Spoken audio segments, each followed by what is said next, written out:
మేము వచ్చిన తర్వాత ఒక మెగా డిఎస్సిని రూపొందిస్తాము, మెగా డిఎస్సిని అడ్వర్టైజ్ చేస్తాము, ఇప్పుడున్నటువంటి ప్రభుత్వాలు చేయట్లేదు, చెందట్లేదు సరిగ్గా అని చెప్పారు.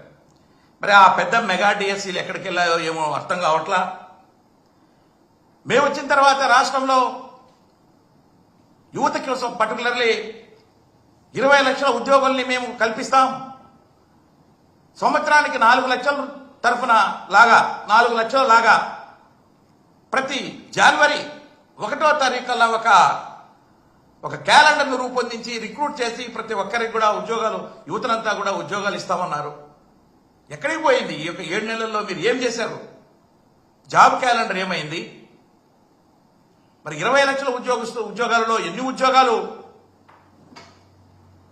మరి యువతకి ఆంధ్రప్రదేశ్లో మీరు కల్పిస్తున్నారు? మరి ఇవన్నీ కూడా ఏమీ చెప్పట్లా. ఇవన్నీ కూడా మీరు ఎన్నికల హామీలే తప్ప వేరేగా కనపట్లేదు అని చెప్పేసి కూడా నేను ఈ సందర్భంగా తెలియజేస్తున్నా. దాంతోపాటు చెప్పారు, యువతకు మేము ఉద్యోగాలు కల్పించలేకపోతే ఉద్యోగాలు నెలకు 3,000 చొప్పున నిరుద్యోగ భృతిని కూడా మేము మంజూరు చేస్తామన్నారు.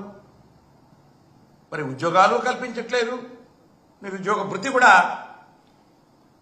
ఇవ్వట్లేదు. మరి అదేవిధంగా విద్యార్థులకు విదేశీ విద్యను కూడా విరివిగా ఉద్యోగస్తులను యొక్క విద్యార్థులకు అందిస్తామని చెప్పడం జరిగింది. మరి అది కూడా విద్య ఏ విధంగా మరి విదేశీ విద్యా ఉద్యోగ ఈ పిల్లలకి అందిస్తున్నారో అర్థం కాని పరిస్థితి. రిటైర్ అయినటువంటి పెన్షనర్లకి పర్టికులర్గా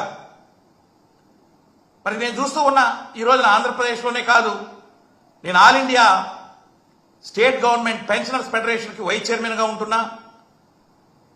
మరి ఇతర రాష్ట్రాల్లో కూడా చూస్తున్నాను.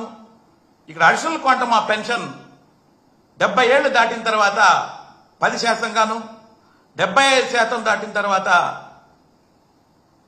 75 సంవత్సరాలు దాటిన తర్వాత 15% గాను అడిషనల్ క్వాంటమ్ మరి ఈ పెన్షనర్స్కి ఇవ్వాల్సినటువంటి అవసరం ఎంతైనా ఉన్నది. కాబట్టి దాన్ని ఇమీడియట్ గా మంజూరు చేయాలని చెప్పేసి కూడా నేను కూటమి ప్రభుత్వాన్ని కోరుతున్నా.